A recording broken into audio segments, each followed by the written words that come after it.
Now, Mark, thank you so much for speaking to us. Tell us a little bit more about yourself and how you first got hooked on gambling. I mean, what kind of gambling were you doing? Did it start small and then did the stakes get higher and higher as time went on? I'm 39 years old from Indonesia. First, I hooked in gambling when I was in high school. My gambling type is sports betting, mostly soccer. At the beginning, it's very because I used my pocket money in high school just to raise some extra pocket money because at the time I believe that I don't have enough pocket money to hang around with my friends because my family also not doing quite okay at that time. Okay, and then it goes on, getting bigger when I start working or having side jobs, extra income, the gambling is start bigger. And then at some point, I also become a bookie. Or I remember that time, I think one of the World Cup, I become a bookie myself. Now, this is because you were making money and you felt you could be making even more. What? Yeah, I believe I was making money, but right now, if I track back, actually, there's a lot of times, actually, I'm losing money. But the belief of I can make more money to cover the debt, then I think that's the delusion part that I keep telling myself that, oh, I can make more money, I can make more money. Okay. It And become bigger, and even when I work with my family or work as a professional, at some point I embezzle money from my family company or the other company that I work with. What was it about gambling that got you hooked, though? Were you winning big? Was it the adrenaline rush? At that time, I don't understand about adrenaline rush, but what I believe back then is I can hang out with my friend, which is quite atas, quite high profile, so I can keep up with them. That's how I make extra money, more to boost my self esteem, to be able to hang around with the people who is actually is not in my league at all. I try to fit in. How did you maintain your gambling habit in your everyday life? Did you hold down a steady job? And did friends and family know about your problem? And were Mm-mm. they badly affected by your addiction? At the beginning, I can hold steady job. I work in the accounting company, tax office. That's for almost like 6 years, and it got worse. But I did not scam any money from the company, and my family asked me to come back and help family business. Then it got bigger because I have extra income. I become the CFO of the company itself. So I have more money, more I have access to more money in my hand. That what makes it worse. Did you even know it was an addiction? At that time, no idea at all. So, when did you realize that it was a problem, an addiction? That's the worst part. I realized when my sister told me after my wedding, party. Mark, can you share with us some of the most extreme stories from when your gambling addiction was at its peak?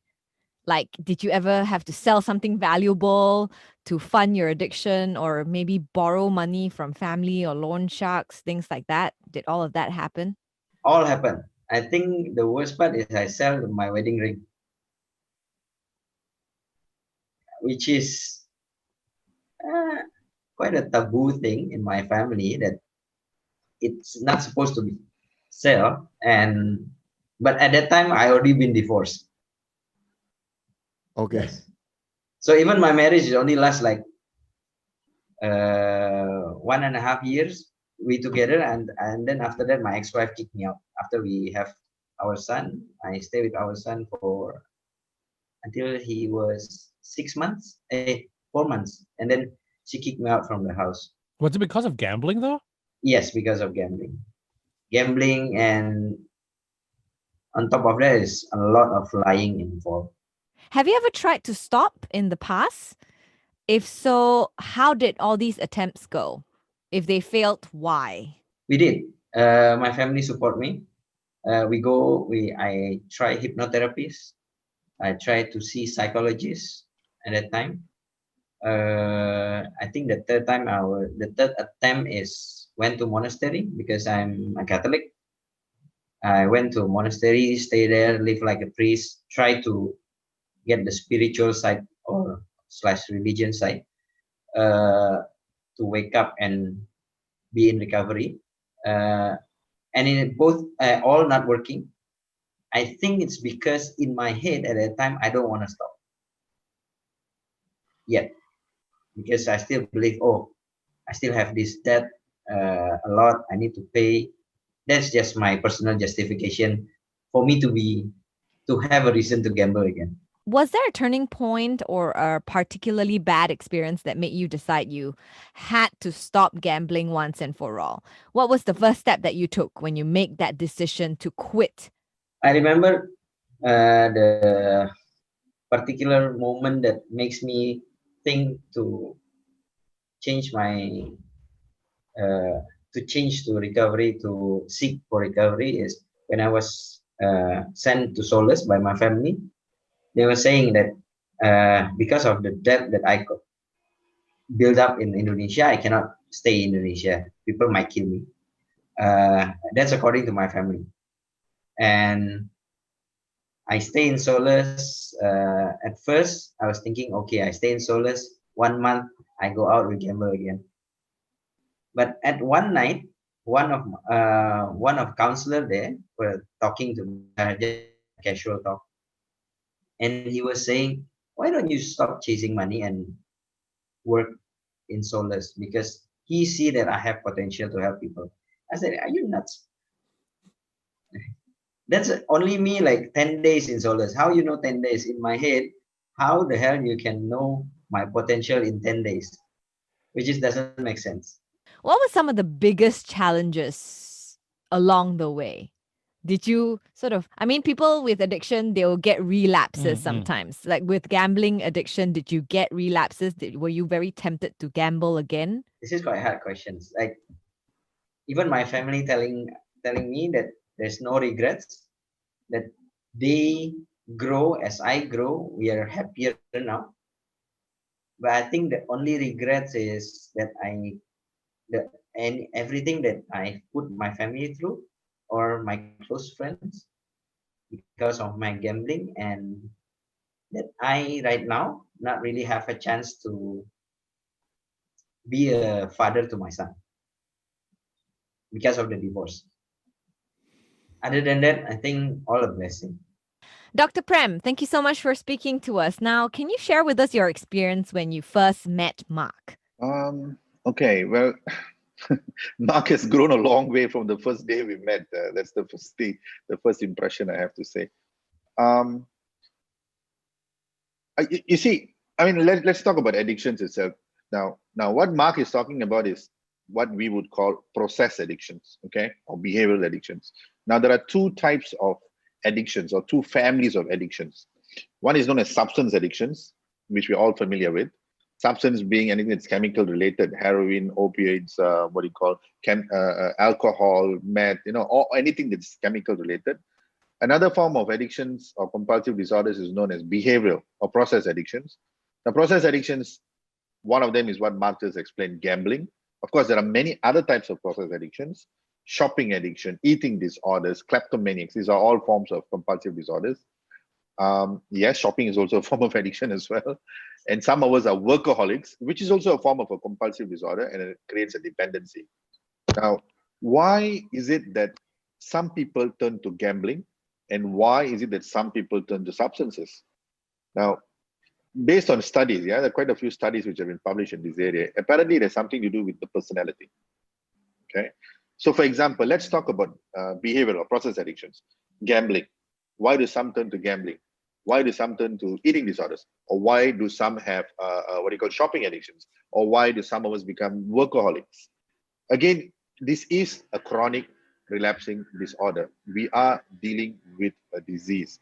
Now, Mark has clearly explained his regrets in his life. He has clearly explained how many times he tried to quit, but he couldn't. He knows the things that he did were wrong, yet he did it. The reason for that is not because he's not a very smart or intelligent person. The reason for that is because he had no control over his gambling or over his addiction. This is a disease. Just like diabetes or hypertension, as I've explained, this is a disease of the brain.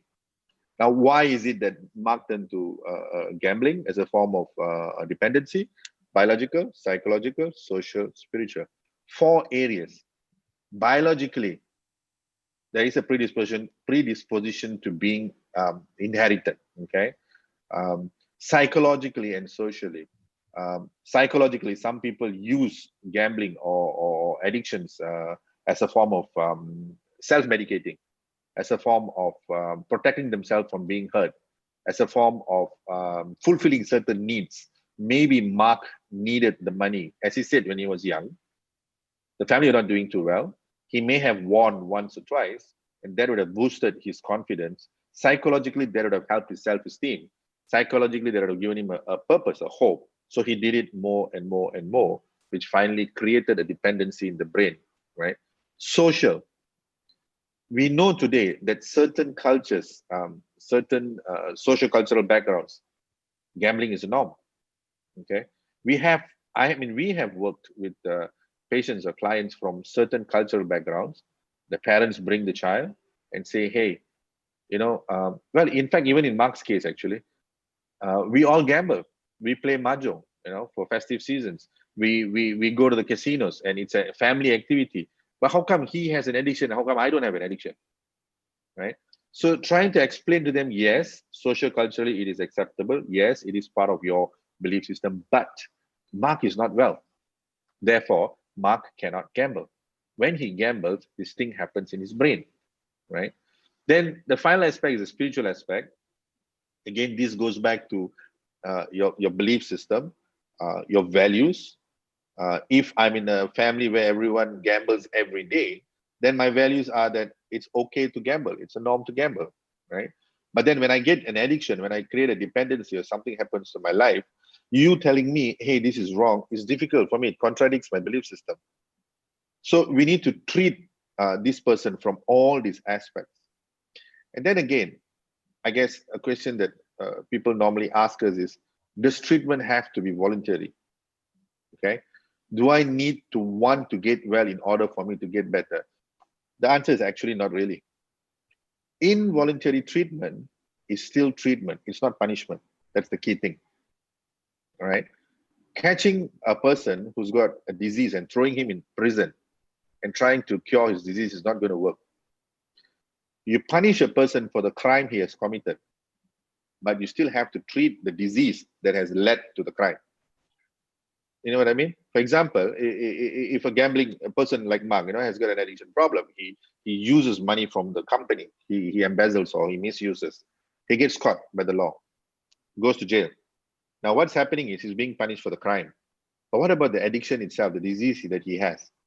He comes out of jail, he commits a crime again, he goes back again. And that's also some of the reasons why we have so many, a majority or a big number of prisoners have addiction-related problems, and they're repeat offenders because they need to be treated for the disease. If not, they continue to commit the crime. So involuntary treatment is still better than no treatment. We tell this to family members. If the addiction has caused other mental health disorders, for example, depression. Now, people with gambling addictions, it's not uncommon for depression to kick in, okay? To become suicidal. They can be highly impulsive, and suicides are not uncommon at all with gambling addiction. Sometimes you have to force the treatment. If not, they may never recover.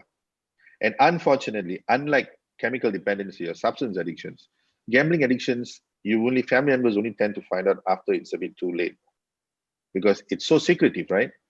You don't, if you're drunk with alcohol, you see the person high, you know what I mean? You can figure it out, or you can smell it.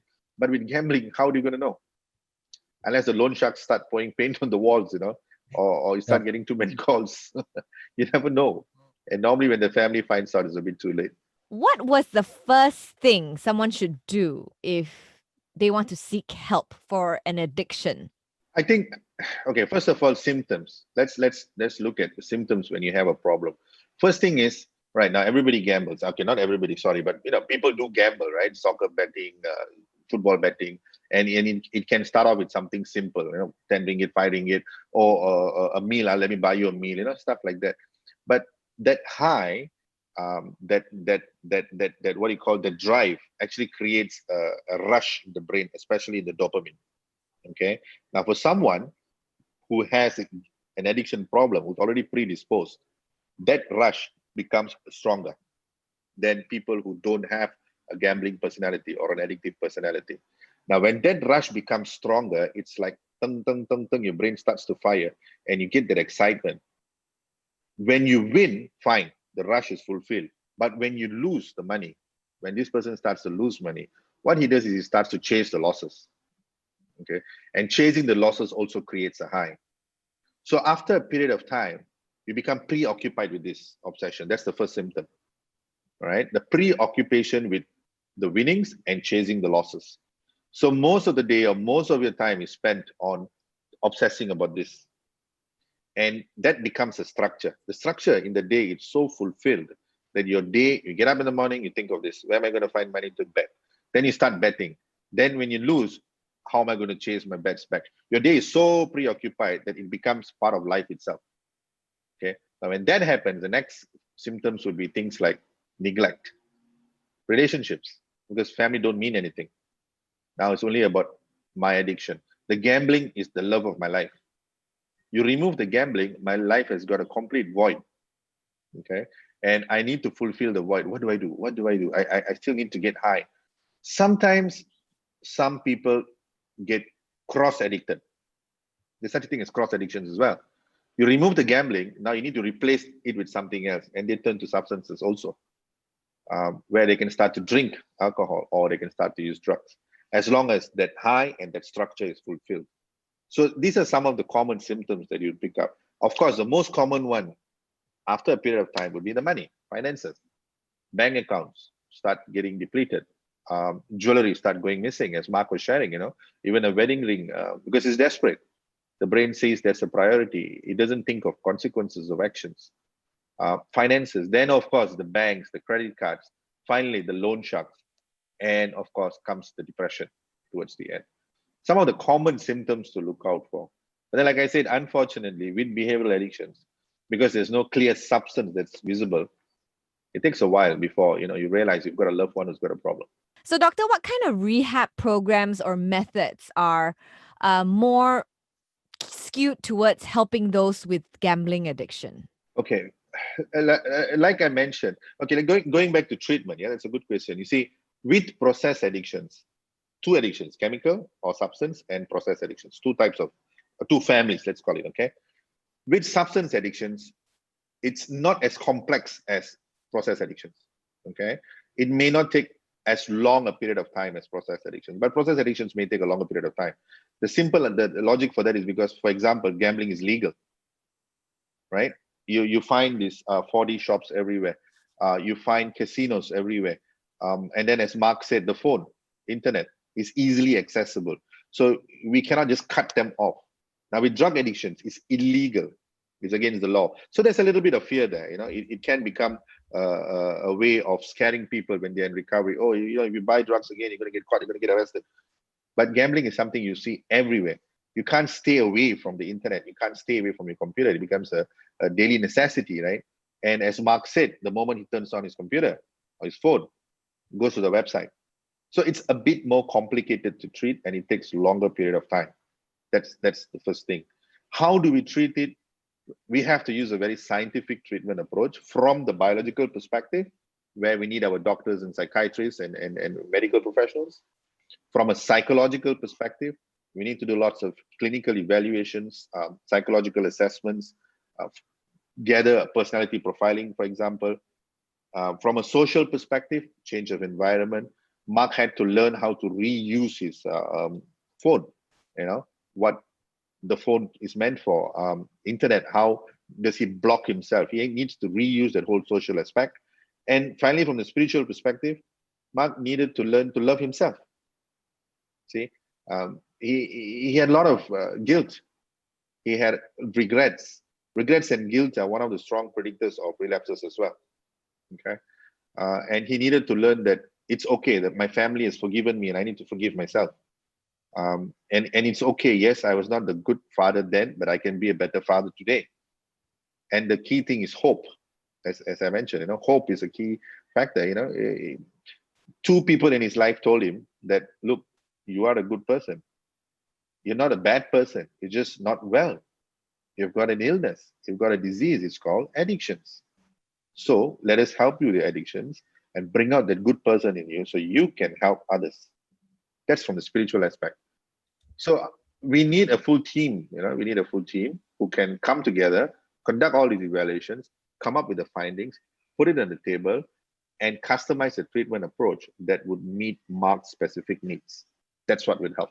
What are some of the more important things to bear in mind when someone begins this journey towards rehab, whether it's gambling or other forms of addiction? Okay. You see, you mentioned relapses. Now, that's an important word in treatment or in recovery. Okay. Addiction is a chronic relapsing disorder. That's how it's defined. Now, let's look at diabetes, right? You have a diabetic patient. He comes for treatment. He sees the doctor. The doctor says, hey, you know what? Don't eat chocolates. Don't eat fruitcakes. Don't take sweet stuff. Change your lifestyle. But what does this guy do? He stays away from sweet for a while, but then he goes and takes it again. It's difficult for him to abstain, but he still continues his diet plan and he comes back on track because the doctor tells him if he doesn't do that, his diabetes is going to get bad and he's going to start injecting himself with insulin. Okay. Now, addiction is like that.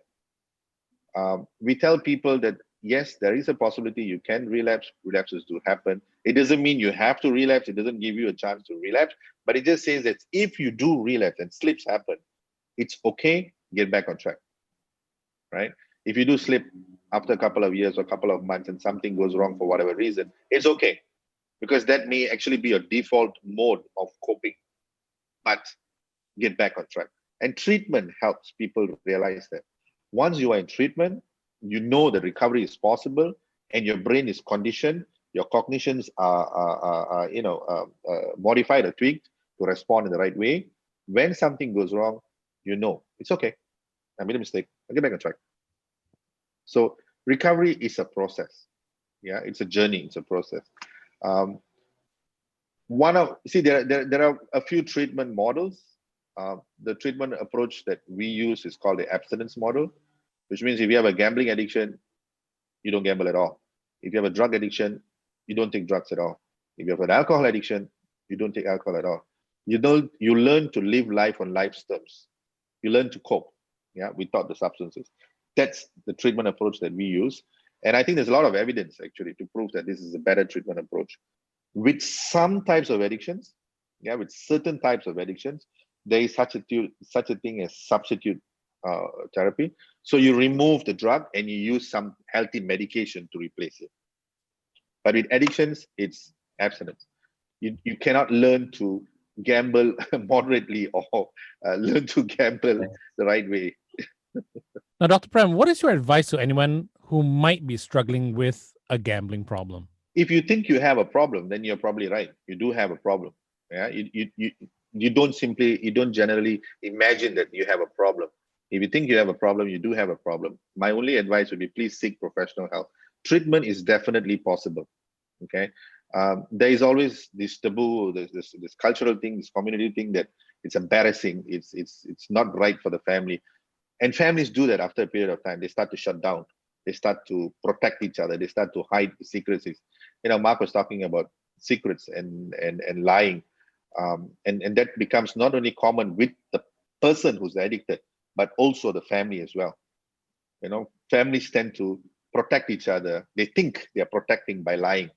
They think they're protecting by going into denial. No, my loved one does not have a gambling addiction problem. He's just mixing with the wrong people, or it's just festive season and he's gambling and then he'll stop. The denial is not helpful.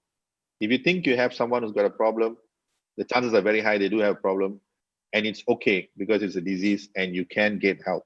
Please call, ask for help. There are people who can help you. That's our jobs, actually. We do that.